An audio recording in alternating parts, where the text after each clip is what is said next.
यो हो बहसको साथमा कामना सेवा विकास बैंक, प्रगतिको आधार कामना सेवासँगको कारोबार। Registration open for +2 Science Management Humanities and Law, Lumbini College.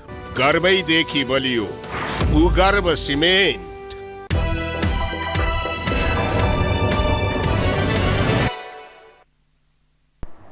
नमस्कार, यो बहसमा म यहाँहरूलाई हार्दिक स्वागत गर्दछु। जीवराम भण्डारी। आज यहाँहरू सामुन्ने उपस्थित हुनुहुन्छ डाक्टर दिनेश भट्टराई। उहाँ परराष्ट्रविद हुनुहुन्छ। 32 वर्ष उहाँले परराष्ट्र सेवामा सेवा गर्नुभयो, परराष्ट्र अन्तर्गत रहेर। पूर्व राजदूत, 2 प्रधानमन्त्रीहरू, तत्कालीन सुशील कोइराला र शेरबहादुर देउबा। अहिलेको प्रधानमन्त्री शेरबहादुर देउबा होइन, तत्कालीन प्रधानमन्त्री शेरबहादुर देउबा। उहाँहरू दुवैको परराष्ट्र सल्लाहकारको पनि उहाँले भूमिका निभाउनुभयो। उहाँसँग आज म परराष्ट्र मामिलामा केन्द्रित रहेर आम जिज्ञासाहरूलाई सम्बोधन गराउने म प्रयत्न गर्नेछु। सर्वप्रथम म उहाँलाई स्वागत गर्छु। डाक्टर साहब, स्वागत छ।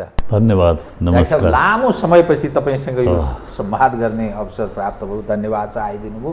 अब म डाक्टर साहबसँग सिधै कहाँ विषयमा प्रवेश गर्छु भने के भन्छन् भने कूटनीतिक वृत्तमा अलिकति परराष्ट्र मामिलामा चासो राख्ने मानिसहरू परराष्ट्र मामिलामा नेपाल चुक्दै गएको छ, खस्कँदै हामी गएका छौँ, कमजोर भएका छौँ, विदेशीहरूको चलखेल बढेको छ, उचित सम्बोधन हामी गर्न सक्दैनौँ।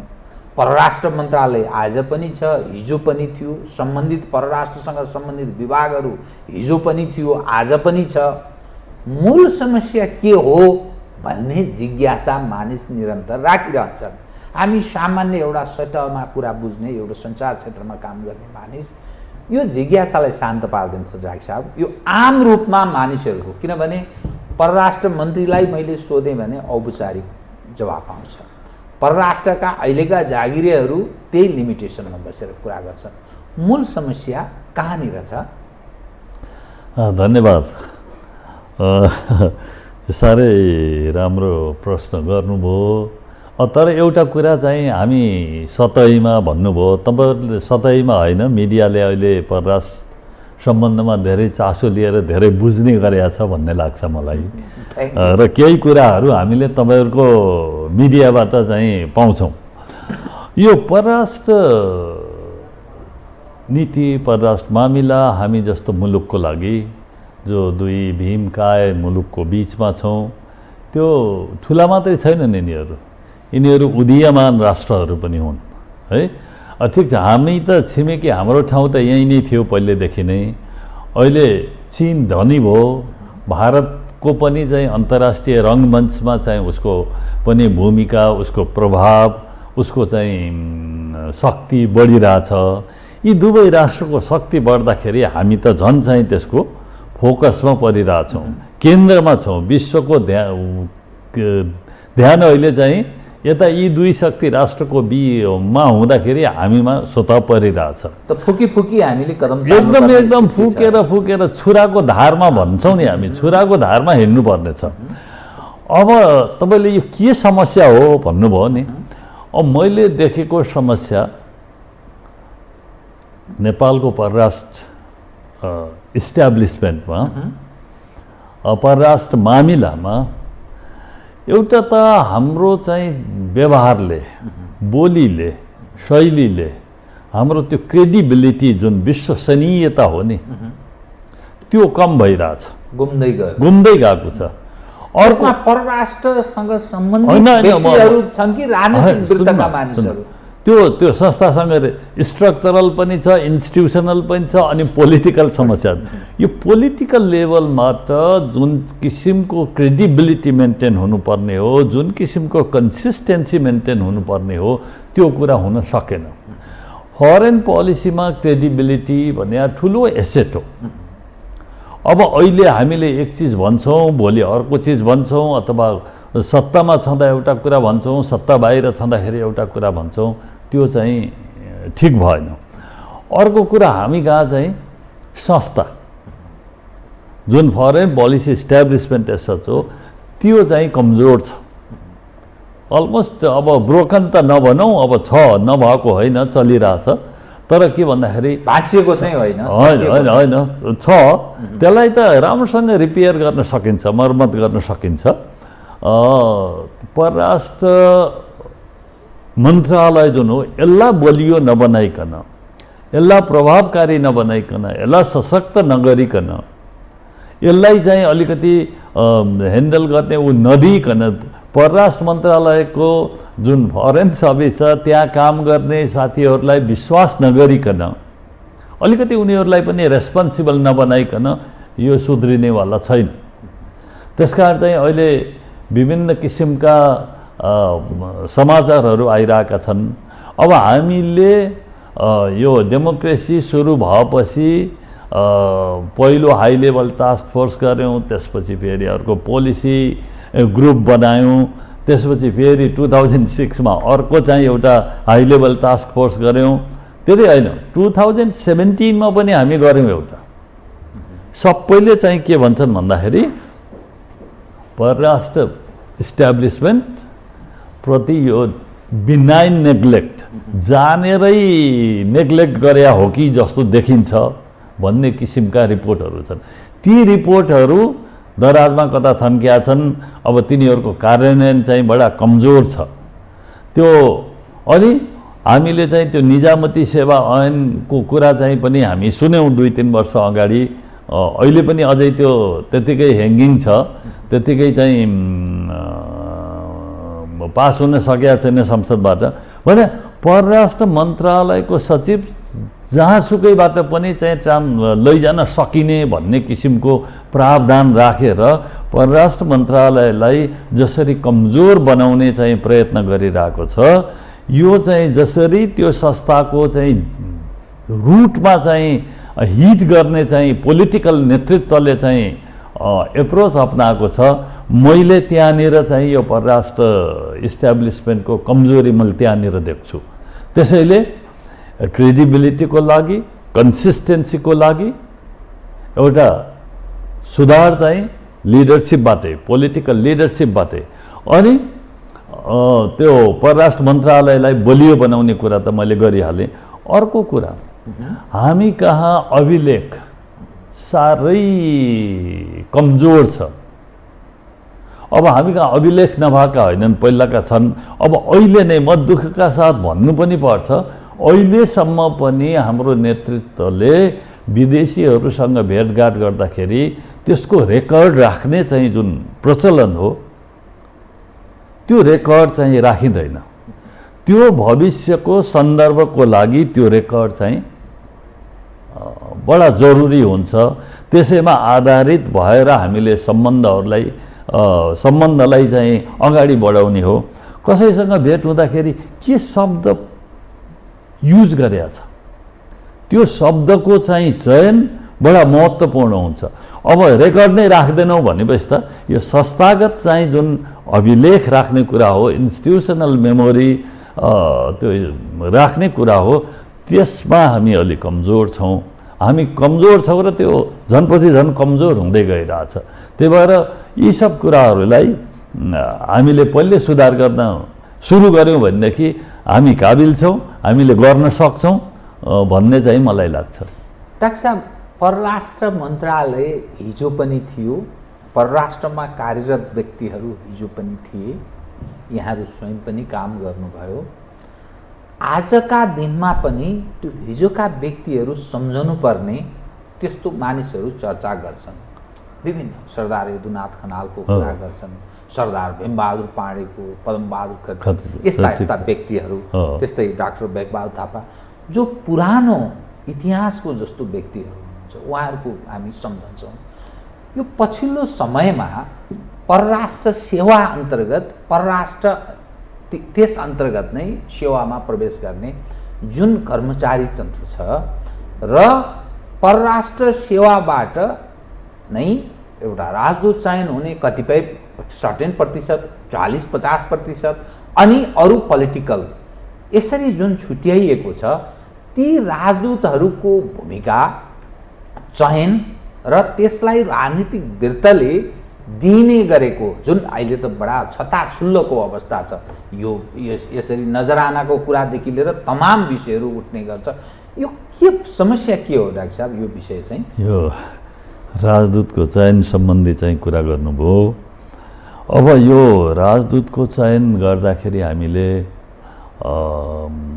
अलिकति अघि जुन व्यक्तिहरूको नाम लिनुभयो नि, यहाँले खनालजी अनि त्यसपछि खत्रीजी अनि पाण्डे भीमबहादुर पाण्डे, उहाँहरूको नाम उहाँहरूको पालामा राम्रो चाहिँ कामहरू भएको हामी देख्छौँ, केही पहलहरू पनि भएको देख्छौँ र केही कुराहरू पनि छन् त्यो उहाँहरूको पिरियडसँग सम्बन्धित।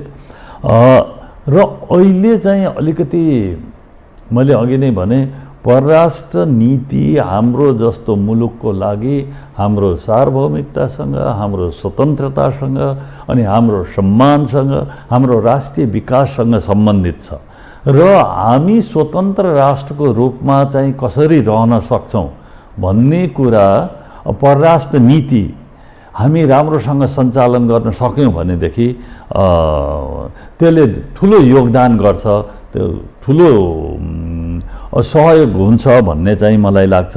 तर अहिले जसरी राजदूतको चयनमा बाहिरबाट लिनुपर्छ, बाहिरबाट लिएका हाम्रै मुलुकमा पनि बाहिरबाट लिएका व्यक्तिहरूले राम्रो गर्नुभएको छ होइन।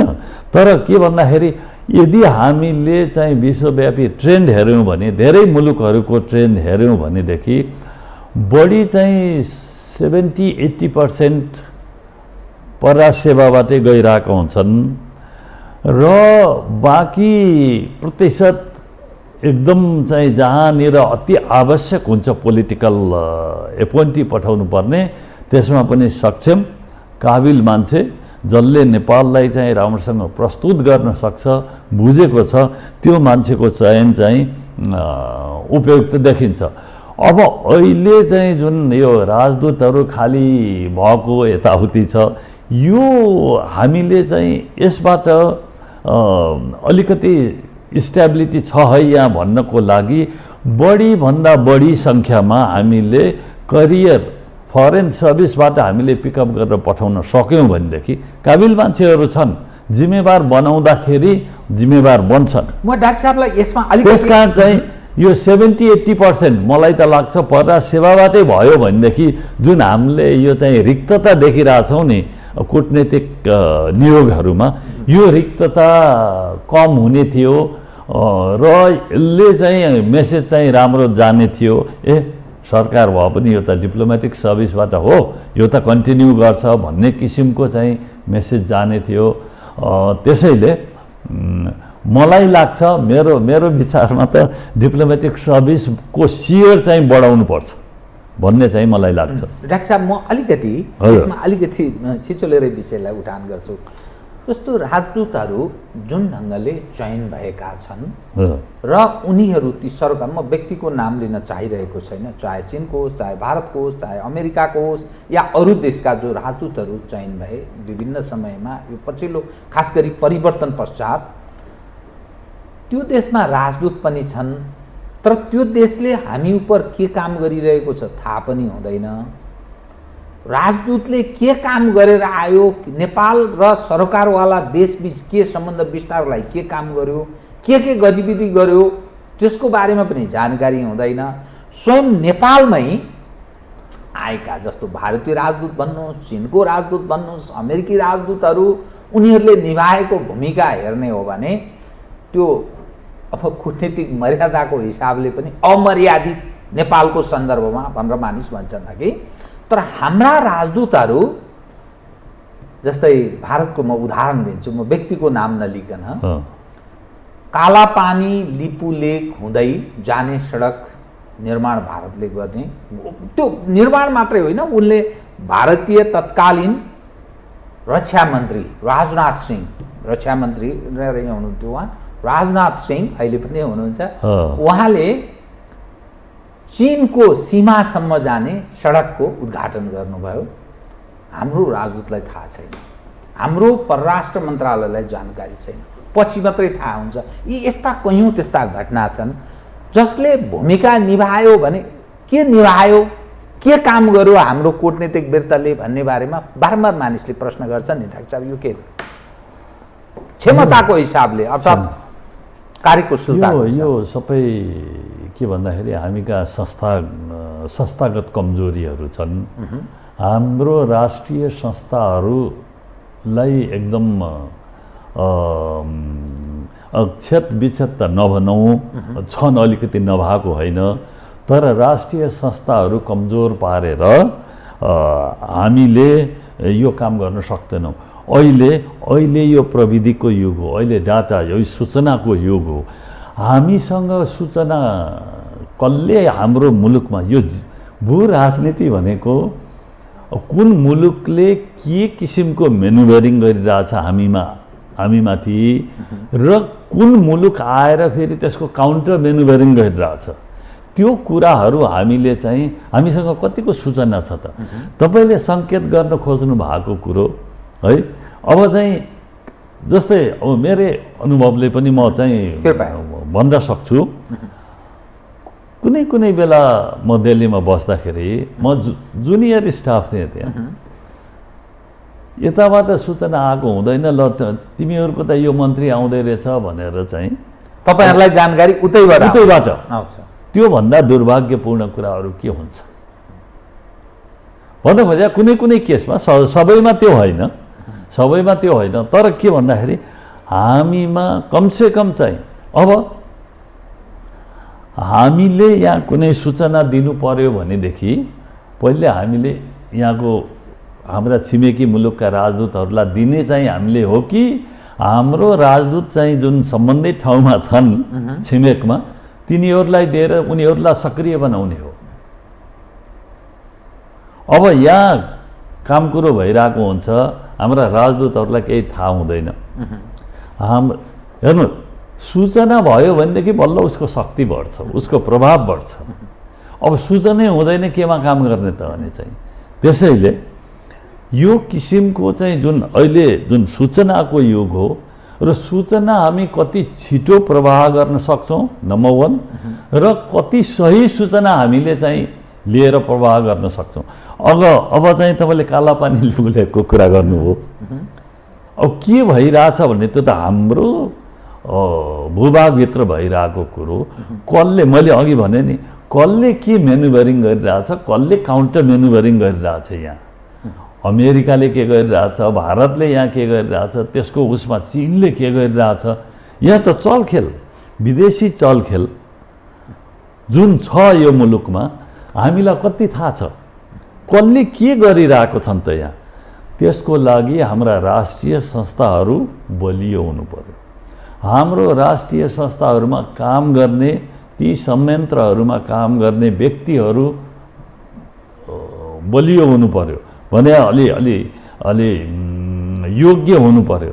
अनि उनीहरूले चाहिँ कुनै सूचना पायो भनेदेखि यसको प्रभाव यसरी राष्ट्रिय हितमा पर्न सक्छ है, यो हुँदैछ भन्ने कुराहरूको विश्लेषण गरेर अनि चाहिँ नेतृत्वलाई चाहिँ दिनु पर्यो, जुन कुरा हामी कहाँ छैन। अहिले हामी अलिअलि त छ, नभएको होइन, किनभने हामी त सबभन्दा पुरानो चाहिँ मटियामेट भएको होइन, सिद्धिएको चाहिँ स्थिति होइन। सिद्धिएको भएदेखि त हामी कोल्याप्स नै हुन्थ्यौँ, सिद्धिएको चाहिँ छैन।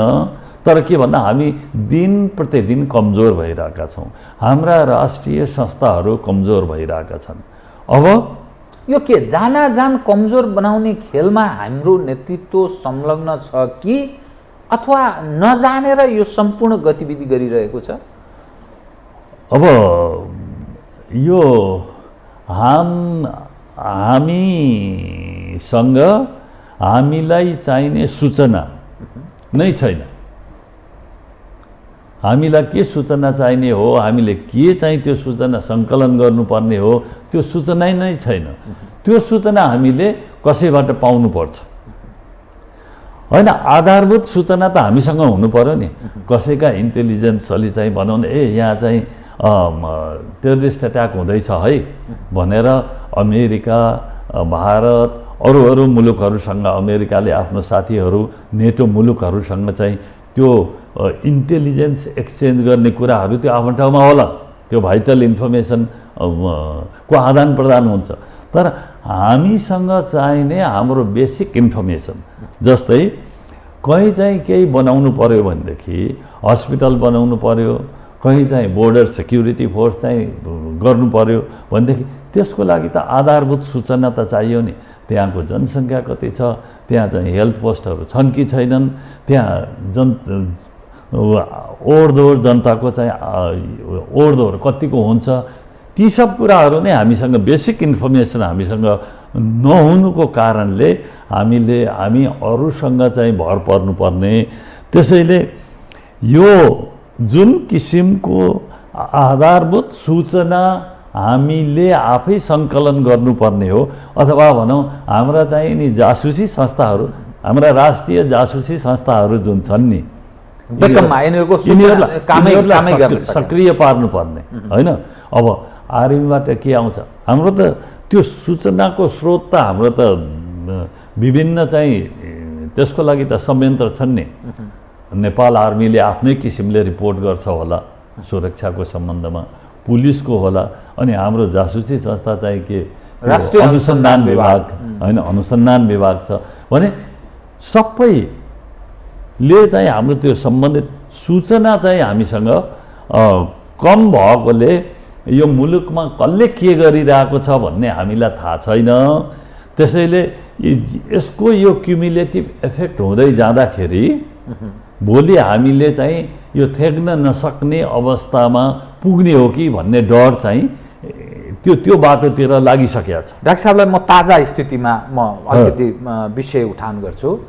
भारतका प्रधानमन्त्री नरेन्द्र मोदीले घोषणा के सार्वजनिक रूपमा कार्यक्रममा बोल्नुभयो, हामी लिपुलेकमा सडक बनाउँदैछौँ। अब सडक बनाउँदैछौँ भन्ने कुरा उहाँको सार्वजनिक रूपमा आयो, उहाँले विशाल एउटा कार्यक्रममा बोल्नुभयो भारतमा। हाम्रो परराष्ट्र र खास गरी नेपाल सरकार अहिलेसम्म, तपाईँ र म अहिले संवाद गरिरहेछौँ, यस बेलासम्म मौन छ। यसमा के हुनु पर्थ्यो, चुच्चे नक्सा, कालापानी, लिपुलेक, लिम्पियाधुरा हाम्रो भनेर हामीले दाबी गरेका छौँ। हाम्रो सम्पूर्ण रूपले हाम्रो संसदले त्यसलाई अनुमोदन गरेको छ। अब त्यहाँ सडक बनाउँदैछौँ भनेर भन्नुभयो, अब के गर्ने हो? यो सडक बनाउँदैछौँ उहाँ भन्नुभयो। मे 2020 चाहिँ राजनाथ सिंह रक्षा मन्त्रीजीले चाहिँ सडक उद्घाटन गर्नुभयो, मेमै हो। अनि चाहिँ 2015 चाहिँ भारतका प्रधानमन्त्रीजीको भिजिट हुँदाखेरि लिपुलेक हाम्रो सूचना बिना, हाम्रो स्वीकृति बिना, हाम्रो सहमति बिना चाहिँ उहाँहरूले संयुक्त वक्तव्यमा राख्नुभयो भने, अनि हाल आएर यहाँले भन्नुभयो भारतका प्रधानमन्त्रीजीले हामी सडक बनाउँदैछौँ भन्ने कुराहरू जुन गर्नुभयो, यसमा मलाई लागेको कुरा के भने लिपुलेक, कालापानी, लिम्पियाधुरा अहिले त्यो हाम्रो हो हामीले भनिरहेछौँ, त्यो भारतको आफ्नो हो भनिरहेछ। विवादित अवस्था छ। जसरी उहाँहरूलाई आफ्नो विवादित ठाउँ हो भन्ने चाहिँ जुन लाग्छ नि, त्यसमा अरू कसैले कुरा उठाइदियो भनेदेखि उहाँहरूलाई त्यो फिल हुन्छ, एउटा चाहिँ राष्ट्रिय सम्मानमा आँच पुगेको चाहिँ अनुभव हुन्छ, महसुस हुन्छ। हामीलाई पनि त्यस्तै हो। हामी पनि एउटा स्वतन्त्र सार्वभौम राष्ट्रको नागरिक हौँ र भारतका प्रधानमन्त्रीजीले जसरी चाहिँ त्यो विवादित ठाउँमा चाहिँ बाटो बनाउँदैछु भन्नुहुन्छ, त्यो एकहोरो युनिल्याटरली उहाँ बनाउन चाहिँ हुँदैन र हामीले चाहिँ हामीसँग सल्लाह गर्नुपर्छ। हामीले दुई मुलुकको बिचमा कनेक्टिभिटीलाई फेसिलिटेट गर्न हामी तयार छौँ, तर हाम्रो सार्वभौमिकता, हाम्रो भौगोलिक अखण्डतामाथिको आक्रमण हामीलाई सह्य हुँदैन।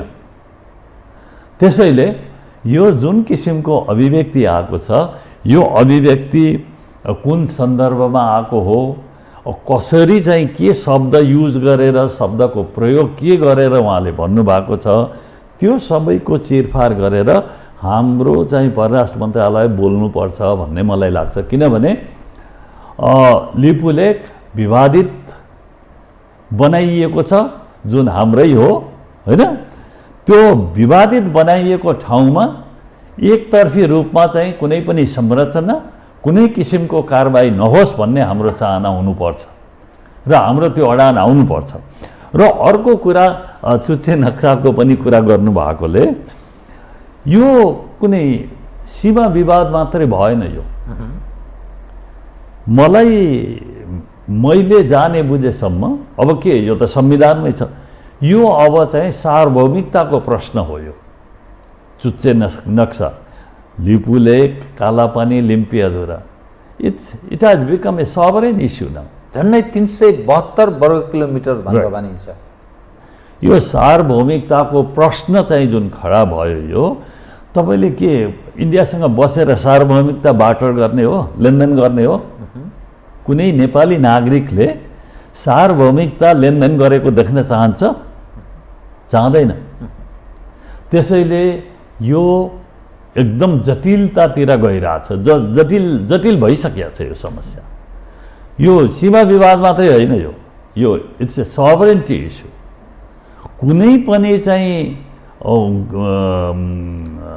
मन्त्री गएर अथवा प्रधानमन्त्रीजी गएर नेपालको सभरेन्टीमा चाहिँ उहाँले नेगोसिएट गर्न पाउनुहुन्न। त जुन खालको अहिले स्थिति छ नि, कालापानी, लिपुलेक, लिम्पियाधुरा, त्यसदेखि बाहेक अन्य ठाउँका पनि जस्तै सुस्ताका कुरा छन्, कतिपय सीमा विवादका कुरा, खास गरी नेपाल र भारत बीचको बुद्धिनारायण श्रेष्ठ सीमाविदका अनुसार त 71 स्थानमा नेपाल र भारत बीच सीमाको विवाद छ, जो भारतले हाम्रो क्षेत्र मिचेको छ भन्ने दाबी छ। यस्तो स्थितिमा हामी भारतसँग सामान्य व्यवहार गरिरहेका छौँ। अब यो सुन्दा अलि तितो जस्तो लाग्छ। जस्तै नेपालका प्रधानमन्त्री भारत जाने तयारीमा हुनुहुन्थ्यो, तर यो कोभिड-19 का कारण, यो पछिल्लो भेरिएन्टका कारण उहाँको त्यो कार्यक्रम अहिले हाललाई स्थगित भयो या रद्द नै पनि हुन सक्ला, हैन? तर यस्तो स्थितिमा उहाँ यदि त्यस्तो नभएको भए त उहाँ जानुहुन्थ्यो। त जुन नयाँ सरकार आयो केपी ओलीजीको बहिर्गमन पश्चात, त्यसपछि कालापानी, लिपुलेक, लिम्पियाधुराका सन्दर्भमा पनि हामी मौन छौँ, यी अनेकौं विषयमा पनि मौन छौँ। हामीले भारत उप अपनाउनु पर्ने के गर्न सक्छौँ बताइदिनुहोस् त, राष्ट्रिय र अन्तर्राष्ट्रिय हिसाबले। किनभने यो 372 वर्ग किलोमिटर, अब उहाँले सिधै सहजै भनिदिनु भयो नरेन्द्र मोदीले, हामी बाटो बनाउँदैछौँ लिपुलेकमा, बनि पनि रहेको छ। त्यहाँ कालापानी, लिपुलेक, लिम्पियाधुरा क्षेत्र उहाँहरूको कब्जामा छ, सैन्यको उपस्थिति, सैन्य ताकतको उपस्थिति छ। हाम्रो सीमा क्षेत्रबाट पनि 25 किलोमिटर वर हाम्रो चाहिँ प्रहरी यो सीमा सुरक्षा हेर्ने हाम्रो संयन्त्र बसेको छ। भनेपछि त हाम्रो त एक्सेस उपस्थिति नै छैन भन्दा हुन्छ। अनि यो के गर्ने? अघि भने नि, हाम्रा दुई छिमेकी मुलुकहरू अत्यन्त महत्त्वपूर्ण मुलुकहरू हुन्। भारतसँग त हाम्रो भूगोलै त्यता फर्किरहेछ, हामीले यो यथार्थतालाई स्वीकार गर्नुपर्छ। चीन हाम्रो उत्तिकै महत्त्वपूर्ण मुलुक हो। अझ यो उदीयमान शक्ति राष्ट्र भएकोले सुपर पावर हाम्रो चाहिँ घर दैलोमा आइसकेका छ। सुपर पावर घर दैलोमा भएकोले हामी त यति चनाखो हुनुपर्छ, यति सचेत हुनुपर्छ, यति सजग भएर अघि नै हामी भन्यौँ छुराको धारमा हामी हिँड्नुपर्छ। अनि यो अहिले प्रधानमन्त्रीजीको जस्ट भ्रमणको गुजरातको कुरा गर्नुभयो, यो भ्रमणको प्रकृतिबारे केही सूचना गरिएको थिएन। भ्रमणमा जाने भन्ने कुरा चाहिँ मैले पनि पढेको हो, तर यो भ्रमणको प्रकृति के हो? यो बाइलाटरल भिजिट हुने हो कि जस्ट त्यो भाइब्रेन्ट गुजरात, गुन्जायमान भारत मात्रै चाहिँ गुजरातलाई सम्बोधन गरेर आउने, त्यो कुरा थाहा थिएन। त्यसैले त्यसमा त्यो त्यति नै भयो। अर्को यो भारतसँगको सम्बन्ध हामीले सामान्य नै चाहिँ गर्नुपर्छ। तर के भन्दाखेरि सामान्य गर्ने भनेर हाम्रो सम्मानमा आँच आउने गरी हाम्रो सम्मानलाई चाहिँ सम्झौता गरेर त्यो हुन सक्दैन। हाम्रो स्वतन्त्रता, हाम्रो सार्वभौमिकता, हाम्रो राष्ट्रिय सम्मान, हाम्रो राष्ट्रिय प्रतिष्ठा जुन छ त्यसलाई चाहिँ हामीले कायम राखेर हामीले चाहिँ कुरा गर्नुपर्छ। हामी भन्नुपर्छ, भन्दाखेरि किन मान्दैनन्? हामीले तयारी गरेर प्रस्तुत हुँदाखेरि तैँले तयारी नगर त कसैले पनि भन्दैन। तर त्यो तयारी त कहिले? अब यो त अहिलेसम्म मौन देखिन्छ, यत्रो लामो समय व्यतीत भइसक्यो। भारतसँग हामीले सम्बन्धलाई चाहिँ जुन चाहिँ सामान्य डेली उसका कुरा छन्, हाम्रा जनताको जनजीविकाका कुराहरू चाहिँ पनि छन्, डेली लाइफ चाहिँ गाँसिएको छ के अनि चाहिँ जस्तो कुनै पनि स्वतन्त्र र सार्वभौम दुई मुलुकको बिचमा नेपाल र भारतको जस्तो सम्बन्ध अथवा चाहिँ लेनदेन खोइ कतै कुनै अरू मुलुकसँग भएको पाइँदैन र फेरि यो आफ्नै किसिमको सम्बन्ध छ, फेरि खुला सिमाना छ। त्यसैले पनि भारतसँग हामीले सामान्य सम्बन्ध राख्नुपर्छ, तर त्यो सम्बन्ध भन्दैमा मैले भने नि हाम्रो चाहिँ जुन फन्डामेन्टल प्रिन्सिपल छन् परराजनीतिका त्यसमा हामीले कतै पनि तलमाथि हुन दिनु हुँदैन, हामीले त्यसमा सम्झौता गर्न सक्दैनौँ। र यो भारतसँग हामीले तयारीका साथ अब यहाँ टाइम छ भनेदेखि म चाहिँ एउटा यो सम्बन्धको कुरा गर्नु यो सम्बन्ध कि सामान्य जहिले पनि उठ्ने गर्छ। म विशेष सम्बन्धलाई भन्दैन, यो सम्बन्ध आफ्नै किसिमको बडा अनुपम सम्बन्ध छ। मैले यसलाई युनिक सम्बन्ध भन्न रुचाउँछु है। अब रोटी र बेटीका सम्बन्ध पनि उहाँहरू भन्नुहुन्छ, रोटी र बेटीका सम्बन्ध हो छ, हामीले चाहिँ चेलीबेटी दिएका पनि छौँ, चेलीबेटी लिएका पनि छौँ होइन। अब भन्नु छ भने मेरै छोरी अब के अरे ज्वाइँ चाहिँ मेरो भारतीय हुनुहुन्छ है, मेरो बुहारी चाहिँ भारतीय हो। यो एउटा सामान्य खालकै भाइ बुहारी भन्नुहोस् न, मतलब त्यो लेनदेन पनि छ। तर त्यो भन्दैमा हाम्रो अरू मुलुकसँग यो चेलीबेटीको चाहिँ लिने दिने छैन भन्ने कुरा छैन। अब चाहिँ अरू संसारमै अब संसारमै हाम्रो मोबिलिटी यति बढेको छ, त्यो बढ्दाखेरि चाहिँ सायद अब चाहिँ यो बढी नै अरू मुलुकहरूसँग हुन थालिसकेको छ। डाक्टर साहब के भन्नु अब यो मैले चाहिँ भन्न खोजेँ भारतसँग हाम्रा चाहिँ के सम्बन्ध हुन्छ, किन चाहिँ हामी कोर इस्युमा पसेका छौँ कि छैनौँ भारतसँगको सम्बन्धमा भन्ने कुरालाई अलिकति म पछाडि लैजान चाहन्छु। कृपया त्यति बेला नाकाबन्दी थियो 1989 मा। राजा वीरेन्द्र हवानामा शिखर सम्मेलन भइरहेको थियो, के अरे असंलग्न राष्ट्रको, त्यहाँ जानुभएको थियो। त्यहाँ राजीव गान्धी र अनि हाम्रो राजा वीरेन्द्रको बिचमा भेटघाट भयो। भेटघाट हुँदाखेरि अब हामीले त कुरा उठायौँ, त्यति बेला चाहिँ चीनबाट अलिकति हतियार लिएकोले हामीले चाहिँ एकदम नाकाबन्दी खेपिरहेको थियौँ। हामीले स्वतन्त्र निर्णय गर्दाखेरि हामीले नाकाबन्दी खेप्नु परेको थियो होइन। अनि त्यहाँ भएको वार्तालाप एउटा म चाहिँ सानो यो चाहिँ के नटवर सिंह जुन पछि त्यति बेला राज्य मन्त्री हुनुहुन्थ्यो विदेश मामला सम्बन्धी, पछि चाहिँ गएर पुरा मन्त्री हुनुभयो, यो अङ्ग्रेजीमा छ। अनि उहाँले के लेख्नु भएको छ भने नेपाल र नेपालका राजा र राजीव गान्धीको बिचमा वार्तालाप भयो हवानामा सेप्टेम्बरमा, अनि त्यसमा भएको कुराहरू त्यति बेला हाम्रो शान्ति क्षेत्र पनि थियो। महाराज तपाईँले शान्ति क्षेत्रलाई चाहिँ समर्थन चाहनुहुन्छ? राजीव गान्धीले भने है, I have no objection. You say you want to revive 1950s treaty, you are most welcome. But if you revive treaty, अब यो पढ्दै जाँदा लामो छ, यदि ट्रिटीलाई तपाईँले चाहिँ सुधार गर्न चाहनुहुन्छ अथवा ट्रिटी चाहिँ अब त्यसलाई खारेज गर्न चाहनुहुन्छ भनेदेखि तपाईँको म साथी भएकोले चाहिँ तपाईँलाई म भन्न चाहन्छु, तपाईँलाई हामीले ट्रेडमा कुनै पनि कुरामा स्पेसल ट्रिटमेन्ट दिँदैनौँ, प्रेफरेन्सियल ट्रिटमेन्ट दिँदैनौँ। तपाईँलाई हामीले MFN मस्ट फेभर नेसनको ट्रिटमेन्ट दिन्छौँ। अनि नम्बर 2, यदि तपाईँले यो ट्रिटी खारेज गर्नुहुन्छ भनेदेखि भारतमा नेपालीहरू करिब त्यति बेला 55 लाख भनेका छन् इन्डियनहरूले। पछि चाहिँ यो अहिलेकै भारतको रक्षा मन्त्री होम मिनिस्टर हुनुहुन्थ्यो, महाराजगञ्ज कन्स्टिट्युन्सीमा गएर हाम्रो बोर्डर नजिकैको कन्स्टिट्युन्सीमा गएर 60 लाख 70 लाख कति भन्नुभएको छ, बढाएर भन्नुभएको छ। भने राजीव गान्धीले के भन्छन् भने 55 लाख चाहिँ जुन यहाँ नेपालीहरू छन् भारतमा काम गर्छन्, ती 55 लाख नेपालीहरू बिना म बस्न सक्छु, but can you live with them? तपाईँले उनीहरूलाई काम दिने, उनीहरूलाई बास दिने, उनीहरूलाई गाँस दिने, त्यो काम गर्न सक्नुहुन्छ? नटवरले राजा वीरेन्द्रको प्रतिक्रिया के थियो? सुन्नु न म आउँदैछु, त्यो कुरा सोधेका छन्। अनि अर्को कुरा इन्डियन उसमा Indian administrative service, Indian foreign service, police service बाहेक सबैमा चाहिँ नेपालीलाई खुला छ, भारतमा नेसनल ट्रिटमेन्ट दिइरहेछौँ। अनि तपाईँले चाहिँ नेपाल भूपरिवेष्टित मुलुक हो, त्यसकारण चाहिँ हामीले ट्रान्जिट राइट निर्बाध रूपमा पाउनुपर्छ भन्नुभएको छ। हामीले ल्यान्डलक्ड कन्ट्रिजको ट्रिटी सही गरेका छैनौँ उनले भनेको हो। त्यसकारण चाहिँ तपाईँलाई अहिले मैले जुन 15वटा नाका दिइरहेको छु त्यसबाट मैले एउटा मात्रै नाका दिन्छु। अनि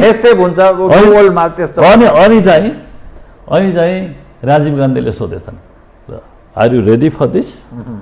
तयार हुनुहुन्छ महाराज भनेर सोद्धाखेरि हाम्रो महाराजको रिप्लाई है, नटवर सिंहले लेख्या, हाम्रो पनि चाहिँ त्यहाँ कोही हुनुहुन्थ्यो होला, नोट टेकर त पक्कै हुनुहुन्थ्यो होला, हामीले त हाम्रो स्रोतबाट थाहा पाउन पाएको भए कति राम्रो हुन्थ्यो।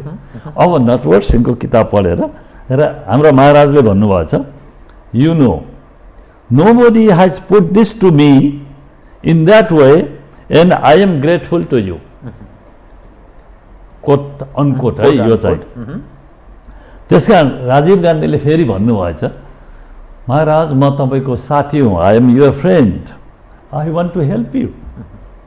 तर तपाईँहरू दुनियाँभरि चाहिँ घुम्दै जानुहुन्छ कि भारतले हामीलाई दबाब दियो भनिराख्नुहुन्छ। तपाईँले चाहिँ चीनबाट हतियार ल्याउनु भयो, हामीलाई थाहा दिनु भएन। अनि तपाईँले चाहिँ हाम्रो टेन्डर चाहिँ लोएस्ट हुँदा पनि तपाईँले अरूलाई दिनुभयो र इन्डियनलाई चाहिँ वर्क पर्मिटका चाहिँ कुरा गर्नुहुन्छ भनेपछि यो के हो योर मेजेस्टी भनेर राजीव गान्धीले सोधेछ। मैले भन्न खोजिरहेको कुरो के भन्दाखेरि नेपाल र भारतको बीचको कोर इस्यु चाहिँ जुन हो नि, हामीले यी कोर इस्युहरूलाई सदाको लागि चाहिँ छलफल गरेर टुङ्गाउनुपर्छ, नत्र चाहिँ नेपाल भारत बीचको यस्तै चाहिँ सम्बन्ध गइराख्छ। यो सम्बन्ध गइराख्दाखेरि कालान्तरमा गएर हामीलाई यसले कहाँ पुर्याउँछ भन्ने कुरा चाहिँ हामी चाहिँ होसियार हुनुपर्छ, चनाखो हुनुपर्छ भन्ने चाहिँ मलाई लाग्छ। अब अहिले चाहिँ इपिजीको रिपोर्ट चाहिँ हामीले पेश गरेका छौँ, त्यो त हाम्रो नेपालको वान साइडेड रिपोर्ट त होइन, ग्रहण भएन। अब चाहिँ भारतका पनि भारत सरकारले नै भारत सरकारको बजेटबाट तलब खाएर उहाँहरूले चाहिँ त्यो रिपोर्ट बनाएको जस्तो हाम्रो चाहिँ सरकारले नियुक्त गरे। अब त्यो रिपोर्ट ग्रहण हुँदैन। त्यसैले अब यो ठुलो राष्ट्र भएको नाताले, म छोटकरीमा भनौँ, ठुलो राष्ट्र भएको नाताले भारतले पहल गरेर जसरी हामीले भारतको संवेदनशीलताप्रति हामी चाहिँ बढी सजग छौँ, कुनै पनि भारत विरोधी काम कारबाही हामी यहाँ नेपालबाट हुन दिँदैनौँ। हामीले पनि यहाँ नेपालको राष्ट्रिय सुरक्षा, राष्ट्रिय सम्मान प्रति भारत पनि त्यत्तिकै संवेदनशील हुनुपर्छ भन्ने कुरा हामीले भारतबाट त्यो आश्वासन, हामीले त्यो वर्ड चाहिँ हामीले लिन सक्नुपर्छ। त्यो कसरी लिन सकिन्छ भन्दाखेरि तयारी, हामीले अडान लिँदाखेरि किन हुँदैन, भारतले मान्छ। हामी चाहिँ तयारी पनि हामी चाहिँ गर्दैनौँ। अब अघि भ्रमणको कुरो भयो, हामी चाहिँ हतारमा भ्रमण गऱ्यो अनि त्यसपछि ल यो त गरिहाल्नु पऱ्यो भने चाहिँ अनि उसले घुसाइहाल्छ। एउटा कुरा यस सन्दर्भमा म के भन्न चाहन्छु भने हामी सत्ताको लागि पनि अलिकति चाहिँ यो फरेन पोलिसीलाई युज गरिरहेछौँ है। मैले अब 1960 मा गएँ, एउटा उदाहरण दिन्छु म। 1960 जनवरीमा बिपी कोइरालाले भारतको भ्रमण गर्नुभयो। उहाँलाई एउटा पत्रकार सम्मेलनमा जनवरी 30 का दिन चण्डीगढमा सोधियो। के सोधियो भन्दाखेरि, मिस्टर प्राइम मिनिस्टर, नेपाल र भारतको बीचमा जोइन्ट डिफेन्स प्याक्ट हुनु पर्यो, तिमीलाई कस्तो लाग्छ भनेर चाहिँ सोध्यो। अनि बिपीले दुईवटा कुरा भन्नुभयो, म लामो जाँदैन। दिस इज एब्सोल्युटली अननेसेसरी, अनावश्यक छ। त्यति मात्रै होइन, it is worse than useless. बेकारको त्यति अनुपयोगी भन्दा पनि यो एकदम चाहिँ खराब चिज हो, यो कुरा गर्नु हुँदैन।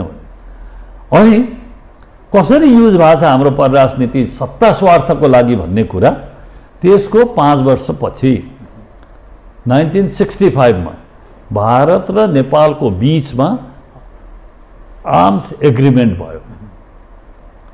अनि आर्म्स एग्रिमेन्टको बुँदा नम्बर 3 र बुँदा नम्बर 5 मा राष्ट्रिय सुरक्षाको विषयमा कोअर्डिनेसन र कन्सल्टेसनका कुराहरू छन्। राष्ट्रिय सुरक्षाको विषयमा एक्टिङ इन कन्सल्टेसन र एक्टिङ इन कोअर्डिनेसन भन्ने कुरा के राष्ट्र हितमा हो? त्यो बेतुक रह्यो त्यो आफ्नो आन्तरिक मामिला, आफ्नो सत्ता बढाउनको लागि, आफू सत्तामा चाहिँ बसिराख्नको लागि तत्कालीन शासक राजा महेन्द्रले, मैले यो कुरा त्यसै भनिरहेको छैन, राजा महेन्द्रले पनि केही राम्रा काम गरेका छन्। सेक्युरिटी काउन्सिलमा 1969 मा नेपाललाई जिता राजा महेन्द्रकै पालामा हो। तर राष्ट्रिय सुरक्षाको विषयमा एक्टिङ इन कन्सल्टेसन र कोअर्डिनेसन विथ फरेन कन्ट्री भन्ने राष्ट्रिय हितमा छ। अनि यो कुरा त्यो कुरा सही भयो। सही भएपछि त्यही अन्तर्गत राजीव गान्धीको अघि मैले भने तपाईहरुले चीनबाट हतियार खरिद गर्दाखेरि हामीलाई भन्नु भएन भनेर राजीव गान्धीले कुन ट्रिटी उद्धृत गरे त?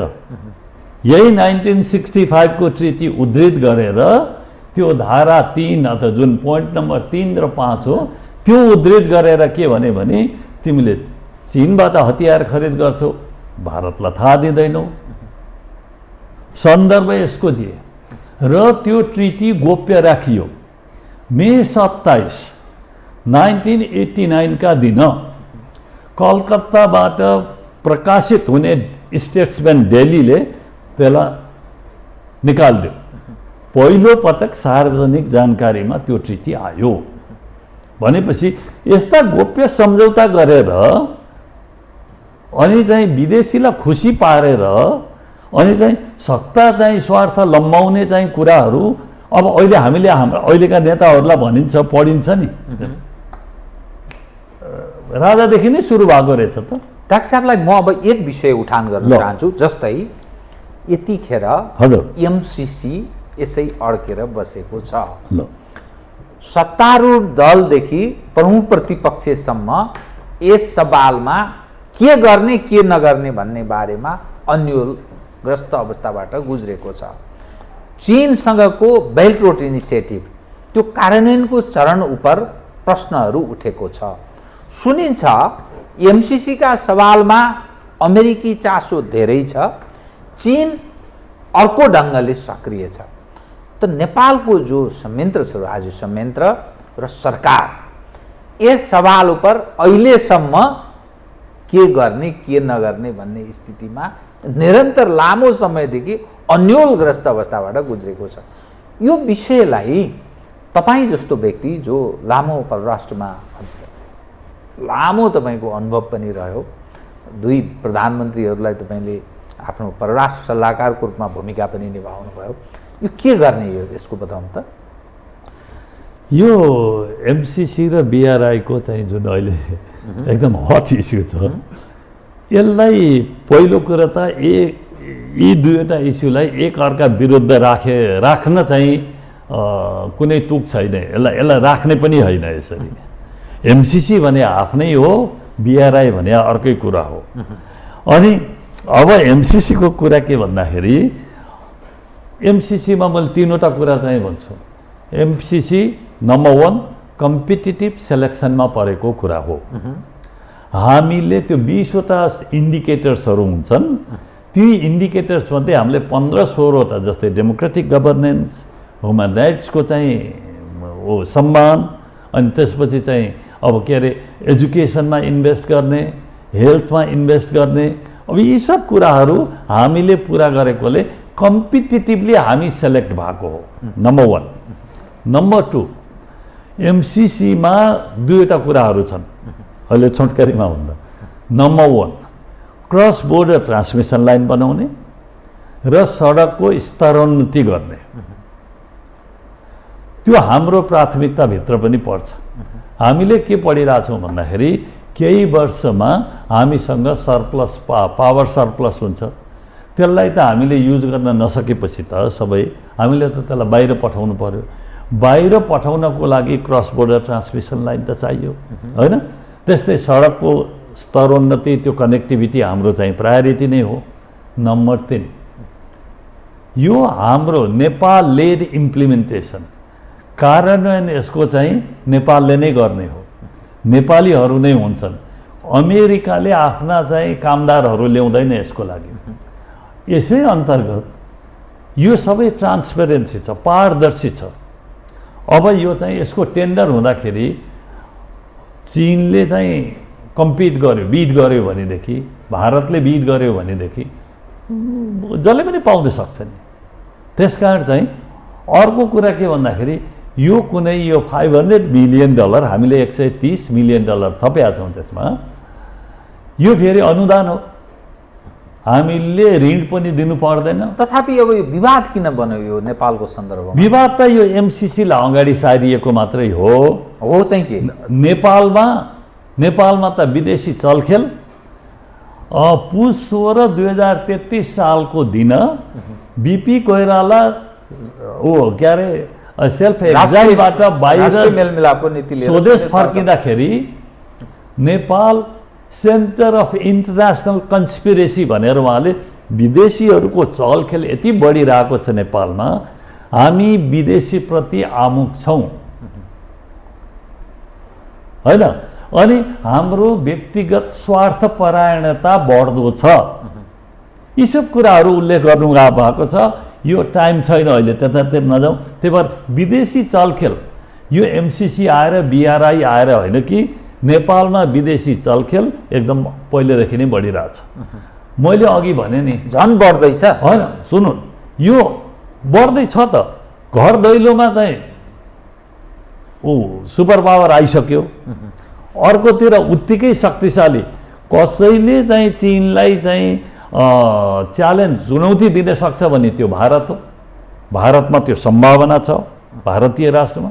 अमेरिका र अहिले चाहिँ भारत एकदम नजिकिएका पनि छन्।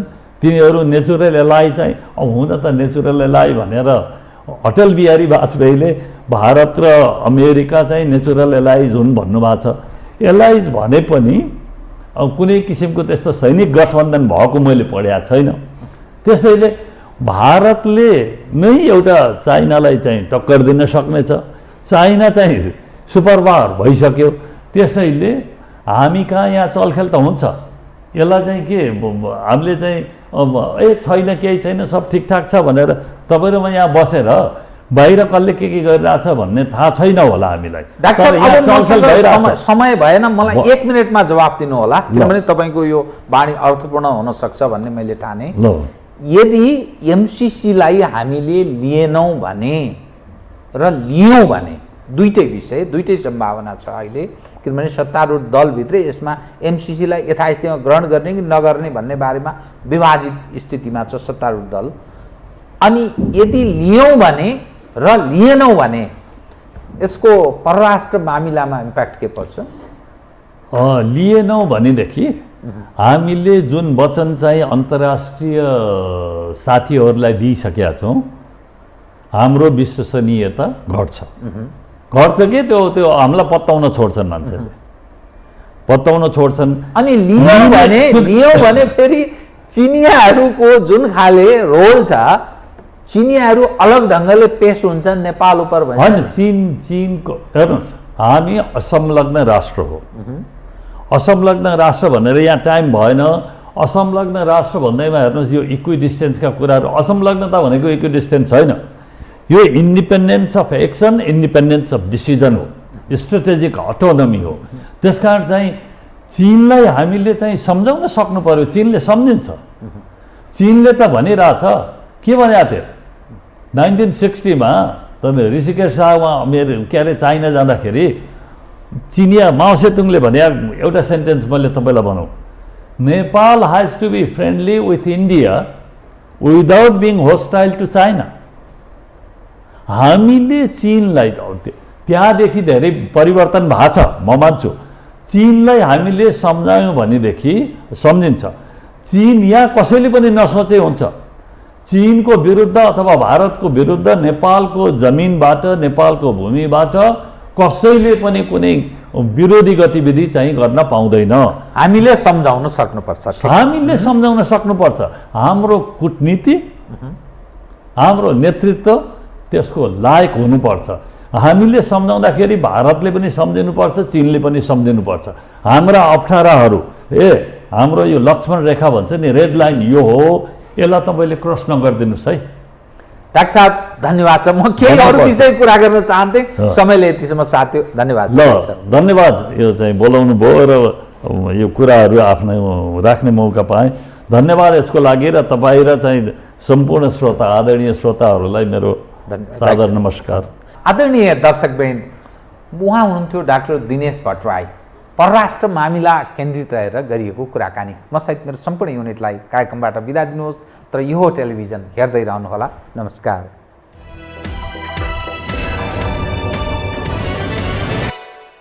यो हो बहसको साथमा कामना सेवा विकास बैंक, प्रगतिको आधार कामना सेवासँगको कारोबार। Registration open for +2 Science Management Humanities and Law, Lumbini College. गर्वैदेखि बलियो भूगर्भ सिमेन्ट।